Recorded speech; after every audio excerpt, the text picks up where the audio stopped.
உயர்கல்வித்துறை மூலமாக கொடுக்கக்கூடிய தேர்வு செய்வதில்லை.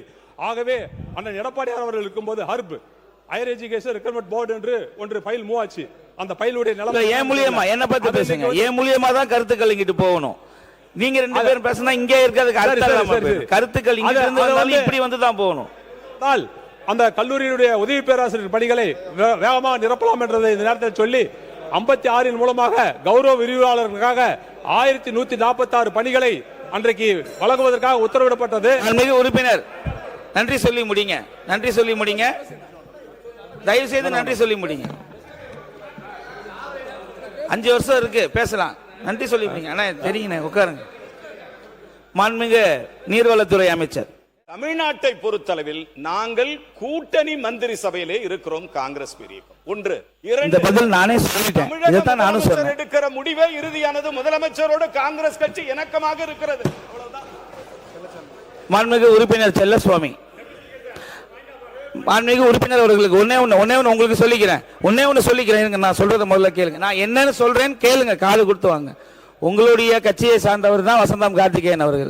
அவர் ஒரு கேள்வி கேட்பாரு, அதுக்கு ஒரு 10 நிமிஷம். நீங்க ஒரு கேள்வி பாயிண்ட் ஆஃப் ஆர்டர்னா இப்ப கொஞ்சம் வெயிட் பண்ணுங்க. இப்பதான் ஒரு வசந்தம் கார்த்திகேயன் பேசி இருக்காரு. நான் சொல்றதை கொஞ்சம் உள்வாங்குங்க, தயவு செய்து உட்கார்ந்து பேசுங்க, உள்வாங்குங்க. அடுத்த டைம்ல உங்களுக்கு வாய்ப்பு கொடுக்குறேன், வாய்ப்பு கொடுக்குறேன். இல்ல இல்ல இல்ல நான் வாய்ப்பு கொடுக்குறேன், உட்காருங்க. அப்ப அவருக்கு இப்ப இல்லைன்னா அண்ணன் மரியாதைக்குரிய பௌரா அண்ணன் இருக்கிறாரு, பின்னாடி இருக்கிற உறுப்பினர் இருக்காங்க, இப்படி எல்லாம் கொடுக்க முடியாது. மாண்புமிகு செல்லசாமி நீங்க பேசலாம். மாண்புமிகு பேரவை உட்காருங்க உட்காருங்க உட்காருங்க, நீங்க பேசி முடிங்க. மாண்புமிகு உறுப்பினர், மாண்புமிகு செல்லசாமி உறுப்பினர் நீங்க பேசி நன்றி சொல்லுங்க, நன்றி சொல்லி முடிங்க. அவர் தெளிவா ஆன்சர் பண்ணியிருக்காரு. என்னை பத்தி பேசுங்க. உங்களுடைய துறையே தெரியாம மேல் அதிகாரிகள் எப்படி இந்த ஆணை பிறப்பிக்க முடியும்? இங்க பாருங்க, ஒரு நிமிஷம் மாண்புமிகு உறுப்பினர், ஒரு நிமிஷம்.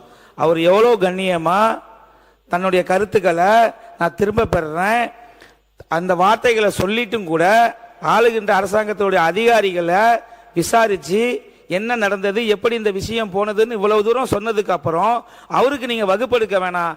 அந்த கேள்விக்கான பதில் அவர் வழங்கிவிட்டார். ஆகையால் நன்றி சொல்லி நீங்க முடிங்க, தயவு செய்து நன்றி சொல்லி முடிங்க. மாநிலங்களுடைய தாய்மொழிகளை அழித்து வந்து கொண்டிருக்கிறது.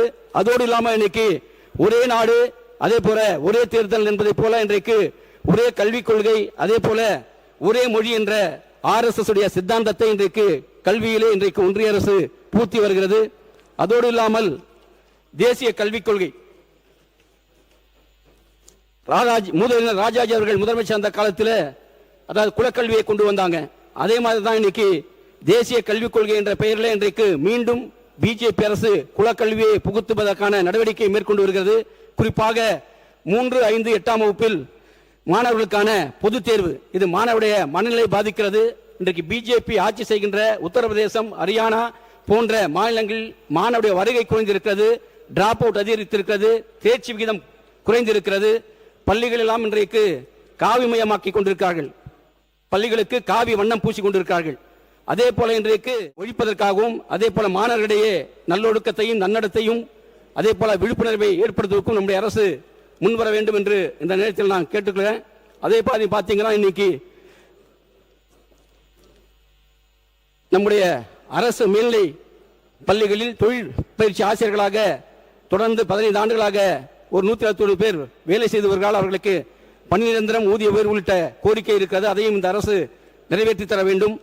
அதே போல பகுதி நேர ஆசிரியர்கள் ஒரு 11,723 பேர் தொடர்ந்து 16 ஆண்டுகளாக இன்றைக்கு பணி நிரந்தரம் கேட்டு போராடி கொண்டிருக்கிறார்கள். அவருடைய பணி நிரந்தரத்தையும் இந்த அரசு மருத்துவமனைய எச்சங்கள் கலப்பதாலும் இன்றைக்கு குடிப்பதற்கு தகுதியான தண்ணீராக இல்லை. ஆகவே அந்த மாசு கெடுப்பதை நம்முடைய மாசு கட்டுப்பாடு வாரியம் உடனடியாக நடவடிக்கை மேற்கொள்ள வேண்டும். அதே போல கிருஷ்ணகிரி, தருமபுரி மாவட்ட மக்களுடைய ஜீவாதாரம் இருக்கின்ற ஒகேனக்கல் கூட்டு குடிநீர் திட்டம் பேஸ் 3 அதற்கான நிதி ஒதுக்கீடு செய்யப்பட்டு இன்னும் அந்த பணிகள் மேற்கொள்ளாமல் இருக்கின்றன. ஆகவே அந்த பணிகளை விரைந்து நடத்திட இந்த அரசு நடவடிக்கை எடுக்க வேண்டும் என்று கேட்டு நன்றி கூறி முடித்துக் கொள்கிறேன். நன்றி, வணக்கம்.